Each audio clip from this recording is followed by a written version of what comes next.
How do freedom and responsibility relate to each other? Can you be free if you're responsible for others?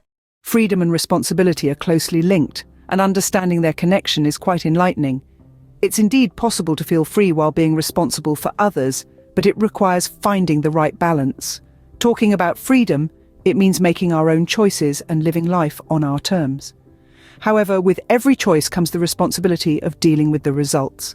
For example, choosing to enjoy yourself the night before an exam is a freedom, but if your exam results suffer because of it, you have to accept the consequences. I've been through this and learned the hard way that freedom comes with the duty to accept the outcomes of our choices. Then there's the part about being responsible for others. You might think this would limit your freedom because of the commitment involved. However, in my experience, taking care of someone or helping a colleague at work has brought a new depth to my life.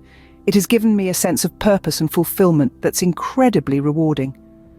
Through these responsibilities, I've found a different kind of freedom, one that comes from contributing positively to someone else's life. In short, freedom and responsibility complement each other.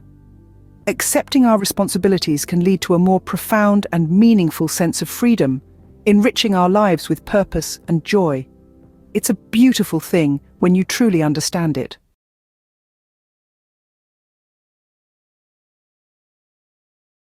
How does music enhance the emotional impact of a film? What are examples where the music in a movie played a key role in the movie's success? Music profoundly enhances a film's emotional landscape, guiding the audience's feelings and amplifying pivotal moments. Two iconic films exemplify music's pivotal role in cinematic success: Jaws and Titanic. In Jaws, John Williams' suspenseful score is unforgettable. Before the shark is even seen, the menacing theme evokes a palpable sense of dread, masterfully heightening suspense and fear with just a few notes. This auditory cue has become synonymous with impending danger, showcasing how music can influence the audience's anticipation and tension. Titanic, on the other hand, uses James Horner's emotionally charged score to deepen the tragic love story of Jack and Rose. The film's signature song, My Heart Will Go On, performed by Celine Dion, transcends the movie, becoming a global hit. This haunting melody encapsulates the film's essence, blending romance and sorrow, thereby enriching the narrative's emotional depth.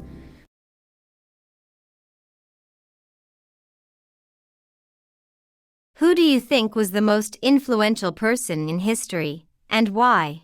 Isaac Newton? Absolutely the most game-changing person in history, if you ask me.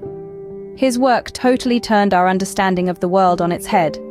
Take calculus, for example.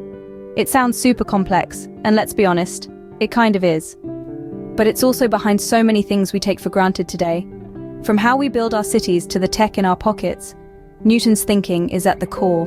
And then there's the whole gravity thing.